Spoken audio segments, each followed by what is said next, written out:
Welcome back, everyone. Well, it's berry harvesting time. We're nearly going to be getting some strawberries very, very soon here. But I want to show you an early berry that you can get in the season. It's kind of a rare berry. It's a super fruit. Let's take a look at what I'm talking about, and we're going to make some jam out of it. It's going to be a fun video.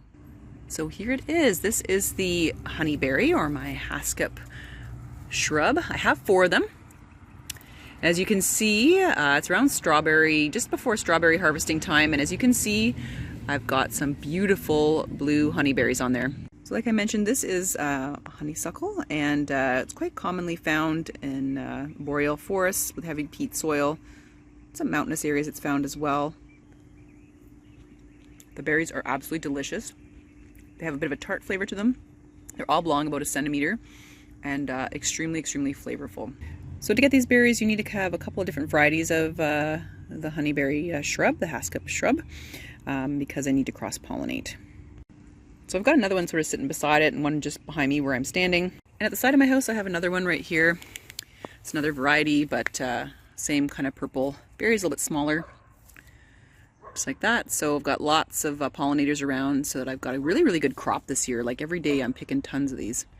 So why would we want these? These are a superfruit. They're used in sort of traditional medicine for a wide variety of ailments. They're really high in anthocyanins, which have anti-inflammatory properties, rich in vitamins. So today I wanted to make with you guys a jam out of them. They're really, really tasty. You know, you can make like a syrup out of them, or jelly, or jam. They're just wonderful. So let's harvest some, and then we'll go inside and we'll make some Haskap or honeyberry jam. So now we're back in the kitchen. We're gonna make our jam, and I've got the honeyberries in here. The Haskaps is the other name, as I mentioned. So this is about a pint. This is an old blueberry container from last year. So what I've done is I've washed these, and we're gonna measure the amount we have, and then we're gonna cook it with some sugar. So it'll be a 1-to-1 ratio of berries and sugar to make our jam. It's very high in pectin, so we don't really need to add that for our jam. So it's a super easy recipe today.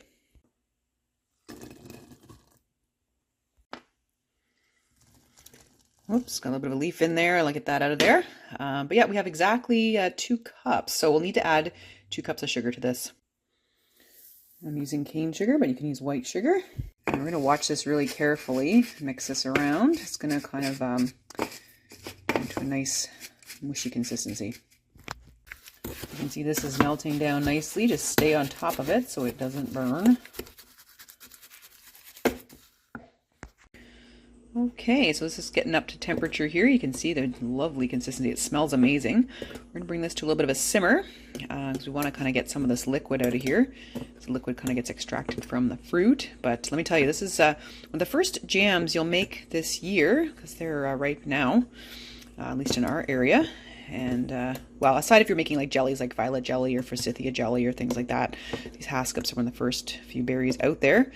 So this will be a really, really unique flavor for you guys to try. All right, things are escalating here. As you can see, we're simmering away.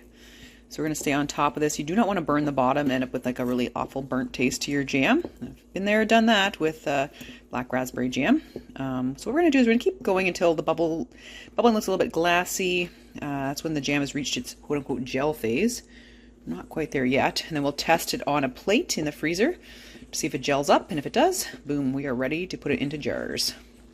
So I wanted to show you guys what things are looking like now. The bubbling is looking a little bit more quote-unquote glassy in appearance. You see that? So I might do my very first gel test. What we do is we take a plate we've had in the freezer, we put a little bit of the jam on there, and we just make sure it's kind of thickening up when it's cooled down. Here's my ice cold plate. I'm just going to put that on there. And we'll let it cool, and we'll sort of see where we are to see if we need to go a little bit longer or not. All right, so it's looking pretty thick there. Yeah, maybe go a little bit longer, but we're starting to get there. All right, I've got my second test going right now. I think we're almost there. Let's see. Oh yeah, that's looking good. Oh yeah, that's gonna be great. All right, let's get this into jars.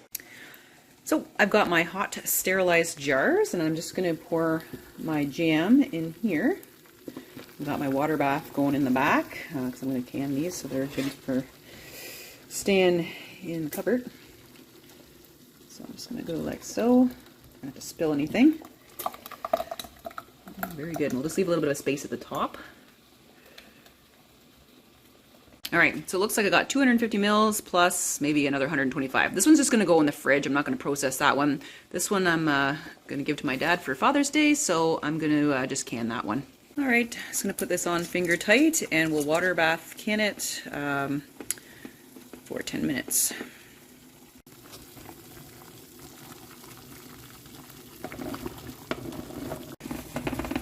Just topped up the water there. You want to make sure the water is above your jar, so I just topped it up a little bit more.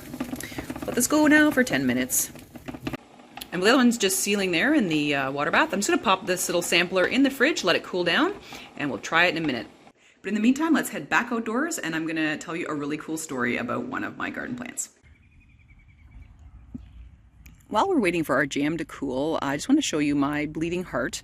I have one little bleeding heart flower this year, and I don't know if you guys are aware of the bleeding heart story, so let me tell it to you. So here's the story of the bleeding heart. There was a prince who was really in love with his princess and asked her to marry him.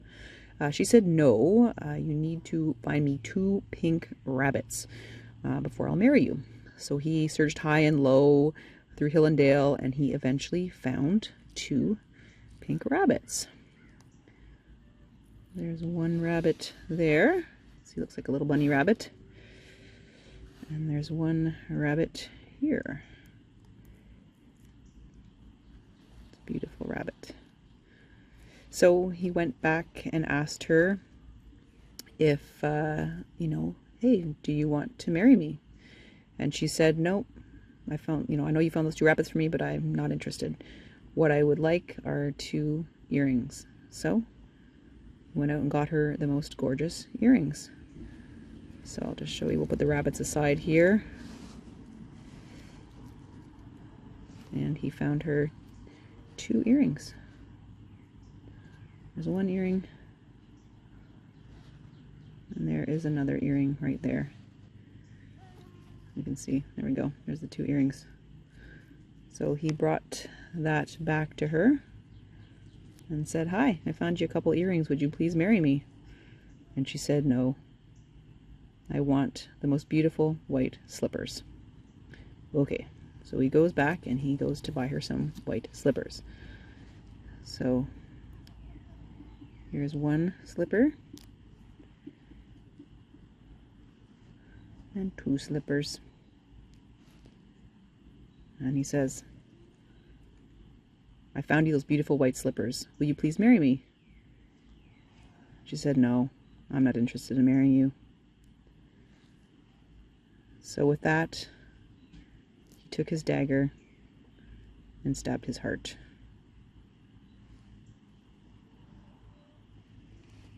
And that's the story of how the bleeding heart got its name. All right, so this looks really good.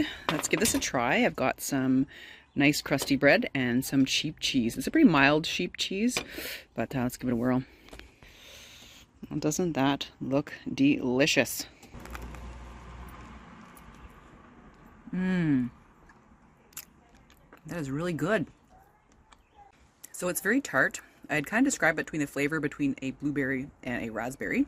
But one interesting thing about the Haskap berry is it has a lot more even nutritional benefits, even beyond, like a blueberry, like higher in vitamin C, higher antioxidants, higher protein, higher fiber than a blueberry. Really, really interesting. It's really Canada's superfruit. It grows in our, our climate. It can, tolerate temperatures down to -30. Can live in lots of different environments, and it's relatively pest and disease resistant. So that's another really good thing about it. I'm gonna try it here on the cheese. Oh, that's a really good pairing. Sheep cheese is really mild, at least this one is, and it just tastes so good with this really fresh jam. That's the way to eat this. Delicious. Well, thanks so much for joining me today to learn about Canada's superfruit, the Haskap. Do look for it at your local nursery, and remember to get a couple different varieties so you can get the best pollination possible to get as many fruits as possible. All right, enjoy the week, and we'll see you in the next video. Take care.